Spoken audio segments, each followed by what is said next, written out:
तो फिल्म की शुरुआत में हमें एक गैंगस्टर को दिखाया जाता है जिससे पूरा शहर डरता था। पर अब जैसे उसकी हुकूमत खत्म होने वाली थी, क्योंकि शहर में एक और गैंग भी उभर आया था जो तेजी से अपनी दहशत फैला रहा था। बॉस को ये बात सुनकर इतना गुस्सा आया कि वो ये बात सुनाने वाले के मुंह में छुरी रखकर उसका मुंह ही एक तरफ से चीर देता है। इसी गैंगस्टर के घर के बाहर अब हम सकाटा को देखते हैं जो पाइप से टेरेस पर चढ़कर धड़ाधड़ इस गैंगस्टर के आदमियों के साथ फाइट करके उन्हें मारने लग गया। फिर उसने अधमरे बॉडीगार्ड को पकड़ा और सीढ़ियों से ऊपर चढ़ते हुए गार्ड्स पर गिरा दिया, जिससे सबके सब ढेर हो गए। अब तक गैंगस्टर को भी हमला होने की खबर मिल चुकी थी। वो इस सिचुएशन से भागने के लिए जान बचाकर गाड़ी में आता है तो देखता है कि ड्राइवर पहले से ही मारा जा चुका था। उसने अब कमरे में आकर अपने ड्रॉ से गन निकाली, जब तक सकाटा भी घर के अंदर आ गया। उसे रोकने के लिए इस गैंगस्टर का राइट हैंड उससे फाइट शुरू कर देता है और अपने सामने आने वाली हर चीज से सकाटा के ऊपर वार करते हुए उसे रोकने में कामयाब भी हो जाता है। अब उसने सकाटा का किस्सा ही खत्म करने के लिए एक नुकीली चीज भी उठा ली और सकाटा को नीचे गिरा लिया। इससे पहले कि वो सकाटा को स्टैप करता, सकाटा ने पास पड़ा एक चाकू उठाया और उसका हाथ ही काट डाला और फिर गया उसके बॉस के पीछे जो गन ताने खड़ा था। सकाटा के सामने आते ही उसने धड़ाधड़ गोलियों से उसे भून डाला। ये तो देखा ही नहीं कि गोलियां उसने हड़बड़ी में अपने ही आदमी पर चलाती थी, जिसे सकाटा ने अपनी शील्ड बनाया था। और अब सकाटा उस पर हमला करने के लिए बढ़ता है और गोली चलाकर आदमी को मारकर पूरे गैंग का किस्सा ही तमाम कर देता है। गैंग का बचा अब एक बंदा पीछे से सकाटा के ऊपर हमला करने वाला था, जिसके बारे में सकाटा नहीं जानता था। वो सकाटा को मारता इससे पहले ही पीछे से कोई उसके ऊपर ही गोली चला देता है। देखने को मिला कि ये फौजीटा था जिसके लिए सकाटा काम करता था। उसकी एक सिक्योरिटी एजेंसी थी और वो सकाटा को हायर करके ऐसे ही गैंग्स को खत्म करवाया करता था। लेकिन आज सकाटा रिटायरमेंट ले रहा था क्योंकि उसने फैसला कर लिया था कि वो अब अपना बचा हुआ टाइम अपनी फैमिली के साथ गुजारेगा। जबकि फौजीटा उसे कहता है अभी तुम्हें मिशंस करने की जरूरत है, लेकिन वो सुनता नहीं और अपने घर आ जाता है। घर आने पे देखा कि उसकी एक छोटी सी फैमिली थी, लेकिन ये लोग खुश थे। उसकी बेटी और वाइफ। उनसे मिलने के बाद वो जब शॉवर लेने गया तो उसे बाहर से कुछ अजीबोगरीब आवाजें आई। बाहर आकर देखा तो एक पूरा गैंग उसकी बेटी और वाइफ को हॉस्टेज बनाकर बैठा था। इस पूरे गैंग ने मास्क लगाए हुए थे तो सकाटा इन्हें पहचान नहीं पाता, लेकिन गैंग का लीडर इनसे कहता है तुमने बड़ा अच्छा काम किया, यहूजा गैंग को मारकर हमारे लिए काफी आसानी कर दी। अब पूरे शहर में बस हमारा ही भला होगा, लेकिन अब हमें एक ही बंदे से मसला है। तुम समझ रहे हो ना, जिसने यहूजा गैंग को खत्म कर दिया वो हमारे गैंग को भी तो खत्म कर सकता है। तो मैंने सोचा उससे पहले मैं उसी का काम तमाम कर देता हूँ। बॉस के कहते ही एक आदमी सकाटा की बेटी लियो को पकड़ लेता है, जिसे देखते ही सकाटा को गुस्सा आ जाता है और वो उसके ऊपर वार कर देता है। और सकाटा को वार्न करने के लिए यहाँ से एक दूसरा गैंगस्टर उसके टेबल पे पड़े बॉस को शूट करता है ताकि सकाटा को पता चले कि उसकी फैमिली को हॉस्टेज बनाया गया है। सकाटा ने जैसे ही उसकी वार्निंग को देखते हुए अपने आप को लड़ाई से रोका तो अब गैंगस्टर्स उसे मारने लगे। अपने डैड को बुरी हालत में देखकर लियो उनसे कहती भी है प्लीज मेरे डैड को छोड़ दें, लेकिन ये लोग एक नहीं सुनते। सकाटा की वाइफ भी रो रही थी, जिसके रोने से ये गैंगस्टर बहुत ज्यादा डिस्टर्ब हो जाता है और गोली चलाकर उसका किस्सा ही तमाम कर देता है। इससे पहले कि वो सकाटा की बेटी रियो को गोली मारता, सकाटा ने रियो से यहाँ से भाग जाने को कहा, लेकिन गैंगस्टर ने उसकी बेटी के ऊपर भी गोली चलाकर उसे मार दिया और यहाँ सकाटा बिल्कुल टूट गया। इसके बाद इन्होंने सकाटा को भी गोली मारी और ये गैंग यहाँ से इस तरह निकल गया कि किसी को पता नहीं चला कि इस पूरी फैमिली को मारने वाला कोई गैंग है। मर्डर साइट पर जब पुलिस आई तो उनको ऐसा ही लगा कि किसी पागल आदमी ने अपनी फैमिली को मारकर फिर खुद सुसाइड कर ली और यही खबर टीवी में चला दी गई। वक्त गुजरता है और 12 साल बाद हमें शहर के मेयर सोनोहारा को दिखाया जाता है। एक प्रेस कॉन्फ्रेंस में वो बता रहा था कि किस तरह उसने शहर की डेवलपमेंट की, किस तरह उसने इस क्राइम से भरे हुए सिटी को एक प्रोग्रेसिव सिटी में बदल दिया। उसके बात सुनकर एक रिपोर्टर यहाँ आता है और उसे बताता है कि आप शायद गलत कह रहे हैं, पिछले 10 सालों में भी बहुत से लोग यहाँ पे गायब हुए। उस आदमी के गायब होने के बारे में क्या ख्याल है जो अपना रिजॉर्ट बना रहा था और उसके रिजॉर्ट की जगह पर आपका मॉल बन गया? फिर सोनोहारा ने कहा ये सारे रूमर्स हैं मुझे बदनाम करने के लिए। हालांकि उसके पास सबूत भी थे, लेकिन सोनोहारा ने बोल बोलकर उसकी सारी बातों को ही बिठा दिया। दूसरी तरफ हमें दिखाया गया कि सकाटा द हीरो अभी भी जिंदा है, लेकिन बहुत ही बुरी कंडीशन में है। वो पैरालाइज्ड है, बोल नहीं सकता, चल नहीं सकता, यहाँ तक कि कुछ भी नहीं कर सकता। उसका ख्याल फोजिटा लिखवा रहा है, जिसके लिए पहले स्काटा काम किया करता था। रूटीन यूं ही चलती रहती है। स्काटा का सारा काम एक दूसरा आदमी करता है, उसे वॉक पे लेके जाता है, खाना खिलाता है और वापस घर लेकर आता है। एक दिन जब वो वॉक के बाद स्काटा को वापस घर लेकर आ रहा था तो एक आदमी ने आते ही स्काटा के ऊपर हमला कर दिया और उसके बाजू के हर पार चाकू कर दिया। वो बंदा जो स्काटा का ख्याल रख रहा था वो डर गया। हमें पता चला कि ये यहूजा गैंग का वो आदमी था जिसका हाथ स्काटा ने काट दिया था और वो अपना बदला लेने के लिए यहाँ आया था। लेकिन अब स्काटा तो उस हाल में था ही नहीं कि कोई इससे बदला ले। दूसरी तरफ हमें दिखाया गया जो रिपोर्टर सुबह सुनोहारा के सामने उसके क्राइम रख रहा था, वो अभी भी उसके क्राइम की इंफॉर्मेशन एक आदमी से ले रहा है जिसका मुंह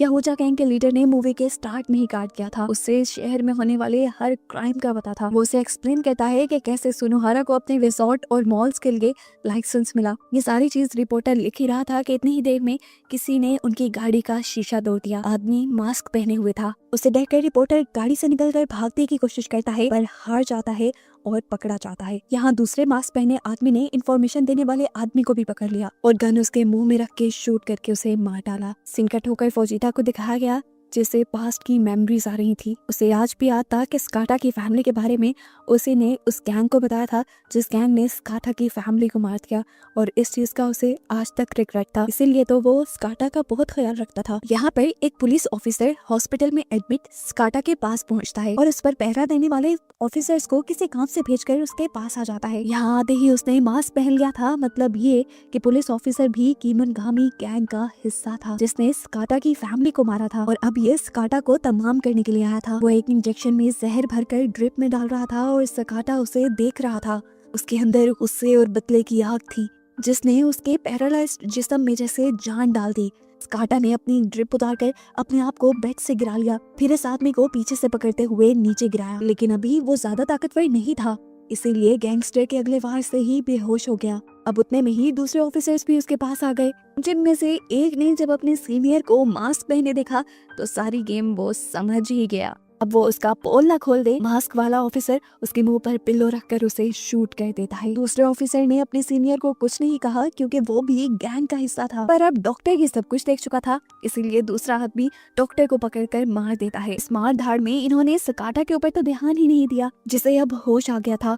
उसने मास्क पहने ऑफिसर को पीछे से पकड़ लिया। उसका दूसरा साथी उसे बचाने के लिए आया तो स्काटा ने उसे बेड के पीछे धकेल दिया, लेकिन मास्क ऑफिसर के हमले से ना बचा। स्काटा ने उससे अपने आप को बचाने के लिए उसे नीचे गिराया और उससे पहले कि मास्क ऑफिसर कोई बैक हमला करता, बेडशीट का फंदा बनाते हुए स्काटा ने उसके गले में डाल दिया और जोर से दबाते हुए उसे जान से मार दिया। तड़पता हुआ मास्क ऑफिसर अपने पाँव चला रहा था और उसके पाँव से धक्का लग गया उसके दूसरे ऑफिसर को, जो विंडो से गिरकर मारा गया। इतने में फोजिटा भी स्काटा को देखने के लिए पहुंच गया था। इससे पहले कि वो ऊपर जाता, हैरान होकर उसने देखा कि स्काटा खुद चलते हुए उसके सामने आ रहा था। बाहर निकलते हुए उसने यहाँ से कुछ फूड भी उठाया और यहीं पर उसे अपनी फैमिली की सारी मेमोरीज भी याद आने लगी। इधर कीमनगामी गैंग के लीडर को ये खबर मिल चुकी थी कि स्काटा होश में आ चुका है। वो फोजिटा को स्काटा की डेड बॉडी लाने का मैसेज दे देता है और सीन कट होकर हमें दिखाया जाता है कि थोड़ी ही देर में एक डेड बॉडी उसके वेयर हाउस में आ चुकी थी, जहाँ पर बहुत सारी लड़कियां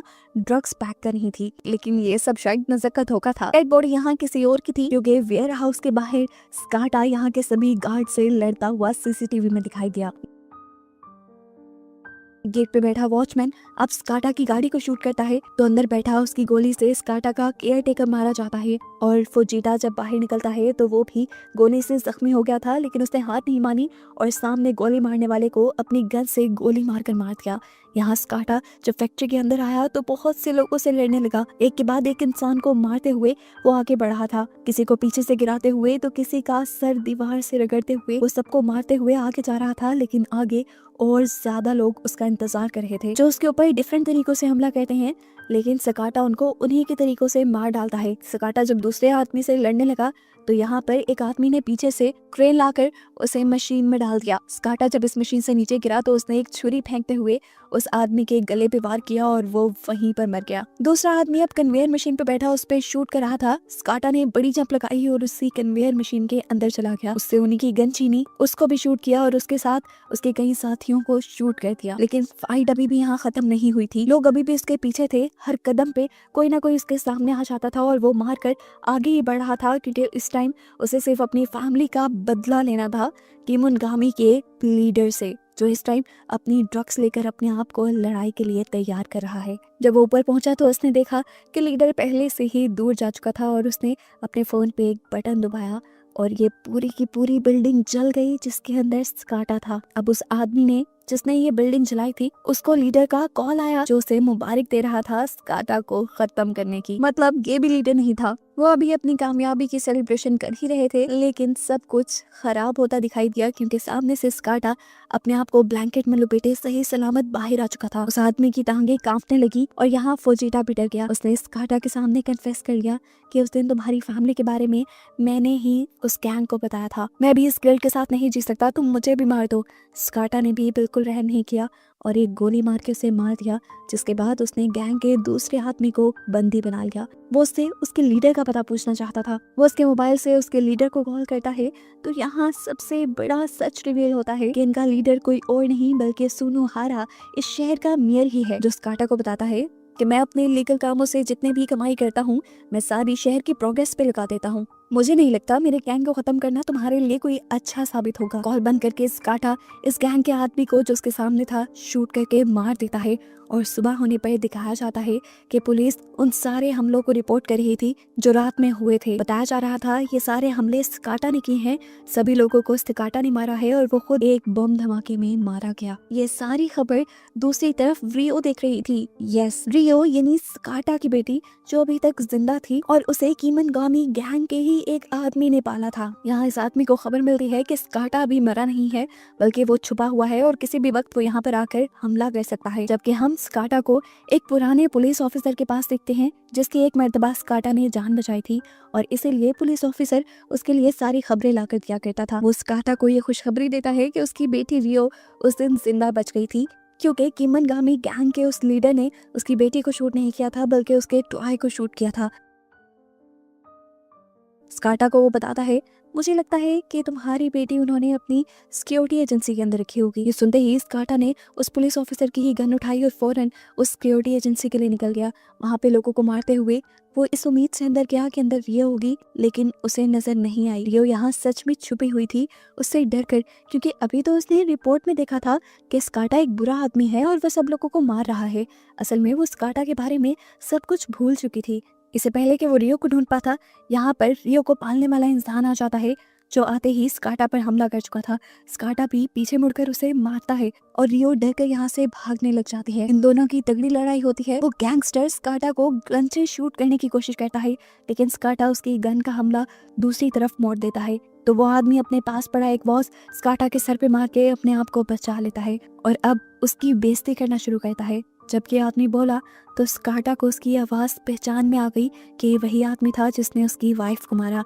इससे पहले कि वो अपनी वाइफ का बदला लेता है इस आदमी को मारकर, पीछे से उसी की बेटी रियो आकर उसके ऊपर तीर से हमला कर देती है और स्काटा विंडो से नीचे गिर जाता है। नीचे गिरने पर स्काटा वहाँ से गायब हो गया था, क्योंकि हमें दिखाया गया कि स्काटा को उसका साथी पुलिस ऑफिसर यहाँ से ले जा चुका है। सेफ पॉइंट पे पहुंचकर वो स्काटा का तीर निकालता है और उसकी पट्टी करता है। तभी उसे सुनोहारा की कॉल आ जाती है जिसने सीसीटीवी के जरिए उसका पता चला लिया था कि वही स्काटा को लेकर भागा था। वो अब स्काटा को फोन देने को कहता है। सुनोहारा ने स्काटा से कहा अगर तुम अपनी बेटी को दोबारा देखना चाहते हो तो तुम रिजॉर्ट आ जाओ। बिना अपनी तकलीफ देखे स्काटा भी निकल गया। पहले वो अपनी खुफिया जगह पे गया, वहाँ से अपनी फास्ट कार और कुछ वेपन्स लिए और फिर निकल गया रिजॉर्ट के लिए, जहाँ दिखाया गया कि रियो को एक रूम में लॉक किया गया था। इसी रिजॉर्ट में सब लोगों को डिस्ट्रैक्ट करने के लिए स्काटा की खाली कार आती है, जबकि स्काटा दूसरी तरफ से इस रिजॉर्ट के अंदर एंट्री करता है। यहाँ पे मौजूद सिक्योरिटी गार्ड्स को मारते हुए वो आगे बढ़ता है और सीढ़ियों से ऊपर चढ़ने की कोशिश में लग जाता है।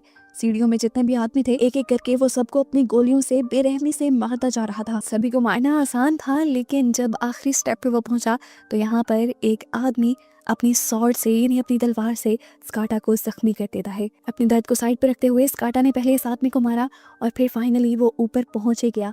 इस फ्लोर पे आते ही स्काटा का एक मास्क पहने आदमी से सामना हो गया। उसकी स्किल्स सच में स्काटा के लेवल की थी। इससे लड़ते हुए स्काटा को वाकई मुश्किल हुई, लेकिन फाइनली स्काटा ने उसे भी हरा दिया। लेकिन लड़ाई अभी भी खत्म नहीं हुई। सीढ़ियों से और बहुत सारे गार्ड्स उसे मारने के लिए आ गए, जिसे शूट करते हुए वो लिफ्ट में अब ऊपर पहुंच गया। इसी फ्लोर पे उसे रियो मिलने वाली थी।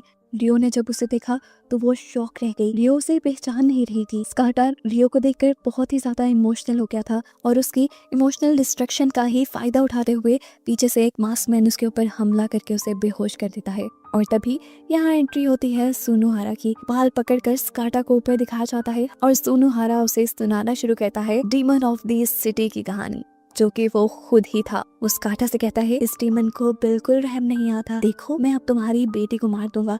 वो अब रियो की गर्दन पर अपनी तलवार रख चुका था, जबकि स्काटा तड़प रहा था। ये सीन देखकर रियो को सारी चीजें याद आ जाती हैं कि किस तरह बचपन में भी उसके डैड उसे बचाने के लिए इन्हीं लोगों के सामने गिड़गिड़ा रहे थे और उस पर ऐसे ही गन तानी गई थी। वो अब अपने डैड को पहचान गई थी। इतनी देर में यहाँ टाकागोवा यानी वो पुलिस ऑफिसर जो हमेशा स्काटा की मदद कर रहा था, वो भी पहुंच जाता है। यहाँ पर मौजूद कुछ लोगों को मारता है और स्काटा रियो की जान बचाने के लिए उसे यहाँ से भाग जाने को कहता है। स्काटा अब यहाँ पर मौजूद आखिरी मास्कमैन से लड़ रहा था। उसकी स्किल्स सच में बहुत ज्यादा थी, यहाँ तक कि स्काटा कई मर्तबा उससे हारने लगा, लेकिन उसने हिम्मत नहीं हारी क्योंकि वो अपनी बेटी के साथ रहना चाहता था।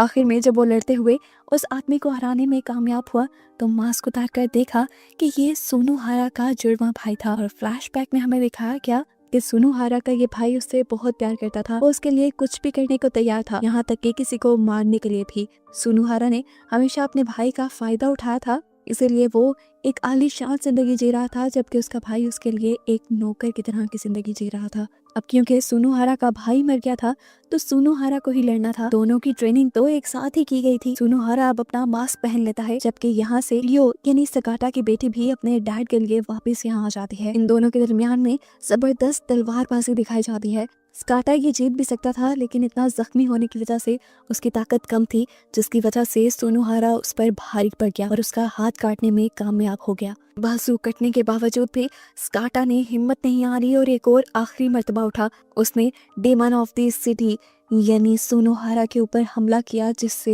उसका मास्क भी उतर गया और उसका सर भी जख्मी हो गया, जिसकी वजह से वहीं उसकी मौत हो गई। और ये सारी लड़ाई रियो ने अपनी आंखों से देखी। वो अपने डैड के कटे हुए हाथ को परेशान से देख रही थी। इससे पहले कि वो अपने डैड के पास जाती, यहाँ पर वो इंसान आ जाता है जिसने रियो को पाला था। रियो उसे देखना भी नहीं चाह रही थी। वो आदमी उसे कहता है, मैं तुम्हारा असली बाप हूँ, मैंने तुम्हें पाला है। इससे पहले कि वो रियो के करीब भी आता, पीछे से स्काटा उसे भी अपनी तलवार से काट डालता है। इसके बाद वो रियो के करीब आया और रियो के गले लग गया। उसने आखिरी मर्तबा अपनी बेटी से अपने प्यार का इजहार किया और यहीं पर अपनी बेटी के गले से लगकर दम तोड़ दिया। थोड़ी देर बाद इसी बिल्डिंग में रश लग गया। पुलिस आ गई, फायर ब्रिगेड्स आ गई, रेस्क्यू टीम आ गई, जो यहाँ से लाशों को उठाने लगे। दिखाया गया कि इनमें से एक इंसान जिंदा था और वो कोई नहीं बल्कि सुनोहारा का जुड़वा भाई था। कुछ अर्से बाद दिखाया जाता है कि सुनोहारा का ये भाई ही अपने मुंह पे मौजूद जख्म का सहारा लेते हुए अपने भाई की जगह इलेक्शन जीत जाता है अपने भाई के ही नाम पर और इस शहर का नया मेयर बन जाता है। मेयर का इंटरव्यू देने के बाद दिखाया जाता है कि उसने लीडर वाला मास्क पहना था, यानी अब वो सुनोहारा की पोजीशन को एंजॉय कर रहा था। इसी टाइम पर यहाँ रियो पहुंच जाती है उससे अपनी फैमिली का बदला लेने के लिए। उसी की सिखाई तीरबाजी से वो उसके ऊपर कई तीर चलाकर उसे मार डालती है और फिर अपने डैड की कार लिए यहाँ से निकल जाती है। उसकी कार में उसकी फैमिली फोटो थी, जो जाहिर कर रही थी कि उसे आज भी अपनी फैमिली से बहुत प्यार था। और बस यही दिखाते हुए ये कहानी यहाँ खत्म हो जाती है।